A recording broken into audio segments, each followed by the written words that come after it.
अनीता एक डैशिंग लड़की थी। उसे ज़िंदगी अपने तरीके से जीनी थी। वो किसी से भी नहीं डरती थी। अनीता की जो बड़ी बहन थी, उसकी शादी हो चुकी थी। उसे 2 छोटे बच्चे थे, इसलिए अनीता की माँ उसकी बड़ी बहन के साथ रहती थी। अब माँ जो है अनीता के लिए रिश्ता ढूँढ रही थी, लेकिन अनीता की सोच की वजह से बहुत सारे रिश्ते जो है वो बनते-बनते बिगड़ गए। अनीता का खुद का एक बिज़नेस था। उसने उसी बिज़नेस के पैसों से एक फ्लैट खरीदा था। वो उसी में रहती थी। अनीता अकेले ही रहती थी। उसे किसी बात का या किसी चीज़ का डर नहीं रहता था।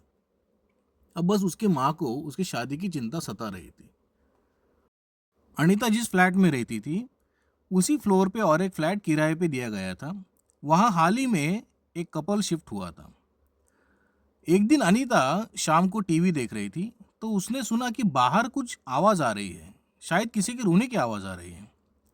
अनीता ने टीवी स्विच ऑफ किया और दरवाज़ा खोल के देखा, तो उसने देखा कि वो जो महिला महिला है जो अभी-अभी हाल ही में शिफ्ट हुई थी, वो रो रही है और उसने शायद बिल्डिंग के वॉचमैन को भी बुलाया है, वो किसी से फ़ोन पे बात कर रहा है।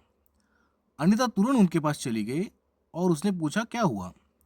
उस महिला ने कहा कि वो शायद कुछ डस्टबिन बाहर रखने आई थी और जो मेन डोर था वो शायद हवा की वजह से बंद हुआ। अब मेन डोर जो है वो अंदर से ऑटो लॉक हुआ है, उसके पास चाबी नहीं है। दरवाजा की पटकने की आवाज़ की वजह से शायद उसका जो छोटा बेटा था 5 महीने का, वो शायद जाग गया है और उसके रोने की आवाज़ आ रही है। उस महिला ने अनीता को रोते-रोते कहा कि अंदर कोई नहीं है, मेरा बेटा अकेला है। आप कुछ भी करके ये दरवाज़ा खोल दीजिए। तो अनीता ने तुरंत वॉचमैन से तहकीकात की, वॉचमैन से पूछा कि कोई उसने किसी चाबी वाले को फ़ोन किया है क्या? वॉचमैन ने कहा कि उसने कुछ चाबी वालों को फ़ोन किया है, लेकिन अब इतनी रात हुई है, तो शायद अभी कोई आएगा नहीं। अनीता के पास एक चाबी वाले का नंबर था। उसने तुरंत उसे फ़ोन किया और उसे फ़ोन पे धमकाया कि अगर वो नहीं आएगा, तो उसकी कुछ खैर नहीं। बस तो क्या चाबी वाला अगले 5 मिनट में वहाँ पे आया और उसने दरवाज़ा खोला। जैसे ही उसने दरवाज़ा खोला, वो जो महिला थी वो तुरंत अंदर भागी और उसने अपने बच्चों को सँभाला। फिर इस चाबी वाले को अनीता ने कुछ पैसे वग़ैरह दिए, फिर वो चाबी वाला और सिक्योरिटी गार्ड वहाँ से चले गए। फिर अनीता अंदर आई, उसने देखा कि उस महिला ने अब बच्चे को शांत किया है और वो उसे दूध पिला रही है। थोड़ी देर अनीता वहीं खड़ी रही। अ, उसने जैसे ही बच्चे को सुलाया, फिर अनीता ने उसके बारे में पूछा कि आपके साथ और कोई नहीं है क्या? आप बस एक छोटे बच्चे के साथ रह रही हो, कोई तो होना चाहिए। तो उस महिला ने कहा कि वो अपने पति के साथ रहती है, लेकिन कुछ अर्जेंट काम की वजह से उसके पति को 1 हफ्ते के लिए बाहर जाना पड़ रहा है। लेकिन उसने उसके भाई को फ़ोन किया था, वो बस आने ही वाला था, लेकिन आज उसे ऑफ़िस में कुछ काम था इसलिए वो आ नहीं पाया, शायद वो लेट आएगा। फिर अनीता ने उसे गुड नाइट कहा, उस महिला ने भी बहुत शुक्रिया कहा अनीता को और फिर अनीता अपने घर में वापस आ गई। फिर कुछ लगभग 1 घंटे के बाद अनीता की डोर की बेल बजी। अनीता को लगा कि वही महिला शायद वापस आई हुई है। अनीता ने जब दरवाज़ा खोला तो उसने देखा कि एक अनजान शख्स बाहर खड़ा हुआ है। अनीता को समझ में नहीं आया कि इतनी रात गए उसके बाहर कोई अनजान शख्स कौन आया है, तो उसने पूछा उनके बारे में कि आप कौन हैं? उस शख्स ने कहा कि मेरा नाम आकाश है, मैं दीप्ति का भाई हूँ। दीप्ति मेरी बहन है जो अभी अभी अभी आपने जिसकी मदद की। तो अनीता को समझ में आया कि ये दीप्ति का भाई है। दीप्ति कह ही रही थी कि उसका भाई जो है वो आने वाला था, लेकिन कुछ ऑफिस के कारण कुछ देर हुई तो इसलिए वो आ नहीं पाया। तो सबसे पहले आकाश ने अनीता का शुक्रिया अदा किया कि कैसे उसने इमरजेंसी में हेल्प की, क्योंकि क्योंकि वो दीप्ति जो थी वो अकेली थी, बहुत ही घबराई हुई थी। अनीता अगर मदद नहीं करती तो पता नहीं क्या होता। तो अनीता ने कहा कि नहीं, नहीं, इसका शुक्रिया अदा करने की कोई ज़रूरत नहीं, ये तो मेरा फ़र्ज़ है, मैं तो नेबर हूँ। तो आकाश ने कहा कि फिर भी मैं आपका शुक्रिया करना चाहता हूँ कि इस फ्लोर पे और भी फ्लैट्स है, लेकिन और कोई नहीं आया, सिर्फ़ आप आई। फिर अनीता ने उन्हें अंदर आने के लिए कहा। दोनों एक दूसरे के साथ बातें करने लगे। बातों-बातों में उनको पता ही नहीं चला कि देर रात हुई है। वो इतने घुल गए बातों में कि अनीता को लगा कि वो आकाश को पहले से ही जानती है। आकाश बहुत ही स्वीट और प्यारी सी बातें करने वाला लड़का था। दोनों ने एक दूसरे के बारे में बताया, एक दूसरे के बारे में पूछा। आकाश को अनीता बहुत ही अच्छी लगी। अनीता ने आकाश को बताया कि वो एक डैशिंग लड़की है, उसे अपने ही उसूलों पे चलना पसंद है, अपने आदर्शों पे चलना पसंद है, वो किसी से नहीं डरती। आकाश को अनीता का ये जो नेचर था वो बहुत ही अच्छा लगा, उसने उनकी तारीफ भी की। अनीता ने अपनी तारीफ बहुत ही पहली बार सुनी थी, क्योंकि अमूमन ऐसा होता था कि जब भी वो इस तरह की बातें करती तो लोग उसे ही दोषी ठहराते, उसे भला बुरा कहते। लेकिन आकाश पहला लड़का है जिसने उसकी सच्ची तारीफ की, और आकाश दिल का साफ लग ही रहा था। उनकी बातें लगभग देर रात तक चली। फिर आकाश ने विदा लेते हुए कहा कि मुझे अब जाना होगा, कल सवेरे मेरा ऑफिस वगैरह है, तो मैं यहाँ पे पूरा हफ्ता भर हूँ, तो हम फिर से मिलेंगे। फिर दोनों ने फ़ोन नंबर वगैरह एक्सचेंज किए और आकाश उन्हें गुड नाइट करके चला गया। दूसरे दिन आकाश और उसकी बड़ी बहन ने मिलकर अनीता के लिए घर पे ही डिनर प्लान किया। आकाश ने दोपहर को फ़ोन करके अनीता को ये बात बता दी। जब शाम हुआ तो आकाश घर लौटा था। वो खुद ही अनीता को लेने के लिए चला गया। जब उसने डोरबेल बजाई तो अनीता जो थी वो रेडी बैठी थी। जैसे ही अनीता ने दरवाज़ा खोला, आकाश कुछ मिनट तक उसे देखते ही रह गया। अनीता ने बहुत ही खूबसूरत ड्रेस पहनी थी और उसमें वो बहुत ही खूबसूरत लग रही थी। आकाश जिस तरीके से उसे देख रहा था, उससे अनीता बहुत ही शर्मा गई। उसे समझ नहीं रहा था कि आकाश को रोकूं या उसे बस वैसे ही देखने देखने दूं, क्योंकि वो बहुत ही ज़्यादा खूबसूरत लग रही थी। फिर थोड़ी देर बाद आकाश ने खुद को संभाला और फिर वो अनीता को अपने बड़ी बहन के घर पे लेके आया। वहाँ पे उन्होंने डिनर किया। अनीता को दीप्ति का खाना बहुत ही अच्छा लगा। बहुत ही खाना सच में लाजवाब और टेस्टी था। आकाश ने भी दीप्ति की तारीफ की। उसने कहा कि जब से दीप्ति की शादी हुई है मैं उसके खाने को मिस करता हूँ। दीप्ति ने अनीता से कहा कि अगर तुम्हें कुछ डिशेस वगैरह बनानी हो तो मुझे ज़रूर कहना, मैं तुम्हें सिखा दूंगी। फिर जैसे ही खाना हुआ, दीप्ति अपने बच्चे को संभालने के लिए चली गई। फिर आकाश ने कहा कि क्यों ना हम बाहर टहलने चले। फिर अनीता भी उसके साथ आई। बस अपने बिल्डिंग से पास ही में एक रोड था, वहाँ पे वो टहलने चले गए। अब आकाश जो था उसे अनीता के बारे में और जानना था, और अनीता भी आकाश के बारे में सब कुछ जानने में इंटरेस्टेड थी। तो बस उनकी यही बातें चलती रही। पूरा एक हफ्ता आकाश वहीं पे था। वो कभी कभी अनीता को डिनर के लिए बाहर ले जाता था। दीप्ति नहीं आती थी क्योंकि उसका जो बेटा था वो छोटा था। तो यही सिलसिला चालू रहा पूरा एक हफ्ता भर। वो दोनों शाम को जैसे ही आकाश आता तो अनीता बस उसका इंतज़ार ही करती रहती थी। आकाश आने के बाद वो दोनों बाहर चले जाते थे। अब तो दिन में भी वो एक दूसरे के साथ बातें करने लगे थे। पूरे दिन भर आकाश और अनीता बस एक दूसरे के बारे में ही सोचते थे, या एक दूसरे के साथ फ़ोन पे बातें करते थे, या शाम को मिलते थे। अब एक दिन ऐसा हुआ कि आकाश के जो जीजा जी थे, उनका फ़ोन आया कि वो अब कल आने वाले हैं, उनका काम जो है वो ख़त्म हुआ है। अब आकाश को जो वहाँ से जाना था। अब आकाश सोच ही रहा था कि अनीता को अपने दिल की बात बताऊं या न बताऊं। वो जानता था कि जो अनीता जो थी वो बहुत ही डैशिंग और एग्रेसिव या एंग्री गर्ल थी।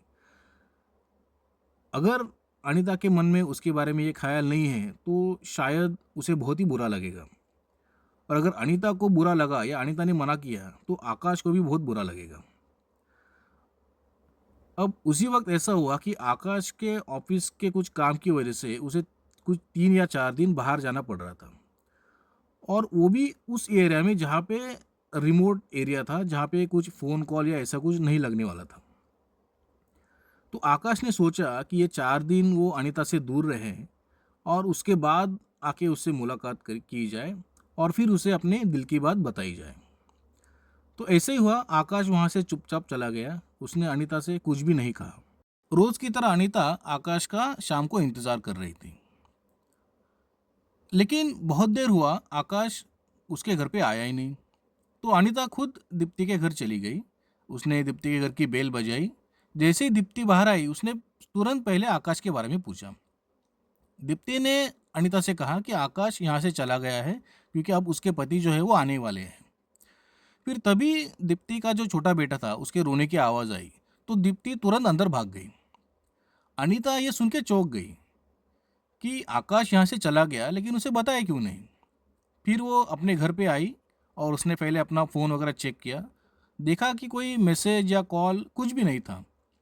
उसे लगा कि शायद आकाश जो था वो शायद जल्दबाजी में होगा, इसलिए उसने बताया नहीं होगा। हो सकता है वो कल उसे फ़ोन करे या खुद मिलने आए। अब दूसरे दिन आकाश का कोई फ़ोन नहीं आया, ना ही कोई मैसेज आया। तो अनीता को अब गुस्सा आने लगा। वो बहुत ही ज़्यादा बेचैन होने लगी। मायूस तो वो थी, हताश तो थी। पूरी रात भर उसे नींद भी नहीं आई थी। उसे ये समझ में नहीं आ रहा था कि आकाश ने उसे बताया क्यों नहीं। आकाश को तो ज़रूर पता चला होगा कि उसके जो जीजाजी थे वो वापस आने वाले थे, लेकिन आकाश ने उसके बारे में कुछ बताया नहीं। तो इस बात से वो निराश हुई, हताश हुई कि आकाश उसके साथ ऐसा व्यवहार कैसे कर सकता है, जबकि आकाश जो था वो बहुत ही अच्छा लड़का था। अनीता उसे चाहने लगी थी। शायद अनीता को ये भी लगा था कि शायद आकाश भी उसे चाहता है और वो जल्दी शायद उसे शादी के लिए पूछेगा। लेकिन उसके इस व्यवहार से वो बहुत ही दुखी हुई, मायूस हुई, वो रोने लगी। अब दूसरा दिन हुआ, तीसरा दिन हुआ, चौथा दिन हुआ। अनीता ने अपने आप को घर में बंद कर लिया था। अब वो बहुत ही ज़्यादा रोने लगी थी। उसे कुछ समझ में नहीं आ रहा था कि किससे बात करूं, किससे कहूं। वो ना आपकी अपनी माँ को ये बात बता बता सकती थी और ना ही अपनी बहन को। और दीप्ति से तो ये बात वो कह ही नहीं सकती थी, क्योंकि दीप्ति को अगर वो बार बार जाके पूछेगी आकाश के बारे में तो दीप्ति को शायद शक होगा कि अनीता क्यों पूछ रही है। तो बहुत ही निराश, हताश, मायूस सी थी। वो घर से बाहर भी उसने निकलना बंद कर दिया था, अपने आप को बस लॉक करके रखा था। पूरे 4 दिन तक वो लगातार रोती रही। उसका रो रो के पूरी तरह बुरा हाल हुआ था। वो उसने ढंग से खाना भी नहीं खाया था। अब उसकी तबीयत जो थी वो अब बिगड़ना चालू हो गई थी। अनीता की माँ बीच बीच में अनीता से फ़ोन पे बातें कर लेती थी। अब बहुत दिन हुए अनीता से बात नहीं की, तो उसने अनीता को फ़ोन लगाया। जैसे ही माँ की आवाज़ सुनी, अनीता रोने लगी। माँ को समझ में नहीं आ रहा था कि अनीता रो क्यों रही है, क्योंकि वो कभी रोती नहीं, रोने वाली लड़की थी नहीं और कभी रोती नहीं थी। तो अनीता की जो बहन थी वो भी माँ के साथ थी। उसने भी अनीता से फ़ोन पे बात की। तो अनीता कुछ जवाब दे ही नहीं रही थी, बस रोए जा रही थी। दोनों को ये चिंता सताने लगी कि अनीता के साथ क्या हुआ है, वो क्यों रो रही है। तो तुरंत उन्होंने अनीता से कहा कि तुम चिंता मत करो, हम अभी तुम्हारे घर पे आते हैं। ऐसा करके उन्होंने फ़ोन को काट दिया। फ़ोन रखने के बाद अनीता के घर की बेल बजी। अनीता ने अपने आप को संभाला। उसी बुरी हालत में जाके उसने दरवाज़ा खोला तो देखा तो आकाश सामने खड़ा है। अब आकाश को देख के अनीता और रोने लगी। आकाश ने भी देखा कि अनीता का रो रो के बुरा हाल हुआ है। फिर अनीता ने रोते रोते ही आकाश को सवाल पूछा कि आकाश, तुम कहाँ थे? तुमने जाते वक्त मुझे क्यों नहीं बताया? क्या मुझे बताना ज़रूरी नहीं था? मैं 4 दिन से तुम्हारे लिए पागल हो चुकी थी। मुझे समझ में नहीं आ रहा था कि तुम कहाँ गए। तुम्हारा फ़ोन नहीं लग रहा था, तुम्हारा मैसेज नहीं आया। और जब मैंने ट्राई किया तो तभी तुम्हारा फ़ोन नहीं आ रहा था। तुम कहाँ थे? मुझे तुम्हारी कितनी चिंता सताई जा रही थी। जब से तुम गए हो मैं पागलों की तरह रो रही हूँ। फिर आकाश अंदर आया। वो अनीता को अंदर लेके आया। उसने सबसे पहले अनीता को शांत किया और अपने गले लगाया। आकाश के गले लगाने के बाद ही अनीता शांत हो पाई। अनीता जब शांत हुई तब आकाश ने अपने दिल की बात कही। उसने कहा कि मैं तुमसे बहुत ही ज़्यादा प्यार करने लगा था, लेकिन मैं नहीं जानता था कि तुम भी मुझसे प्यार करती हो कि नहीं करती हो। बस मुझे यही जानना था, इसलिए मैं कुछ 4 दिन तुमसे दूर चला गया। मैं तुम्हें तुम्हारी माफ़ी मांगता हूँ। मुझे माफ़ कर दो। फिर तभी अनीता ने उससे कहा कि खबरदार, अगर इसके बाद तुमने कभी ऐसा किया मैं तुम्हारा जीना हराम कर दूंगी। आकाश ने कहा कि क्यों नहीं, अब तो मैं तुम्हारा ही हूँ। तो बस दोनों हंसने लगे।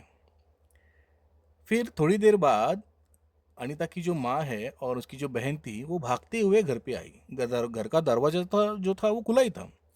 तो उसने देखा अनीता किसी अनजान शख्स की बाहों में है और हंस रही है। माँ और अनीता की बहन दोनों को चौंक गए कि अनीता कुछ देर पहले रो रही थी और अब वो हंस रही है। फिर उन्होंने अनीता से बात की और उनको सारी जानकारी मिली।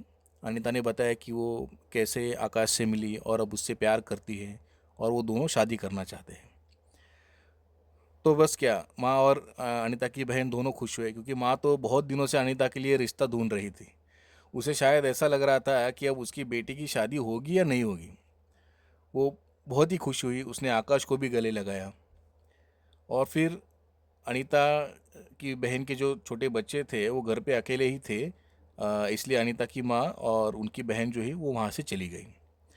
तो बस उस दिन पूरी रात आकाश वहीं पे था। वो अनीता जो थी उसे छोड़ ही नहीं रही थी, बस अब उसका हाथ हाथों में लेके उसके साथ ही बैठी रही और जल्दी उन दोनों ने शादी की।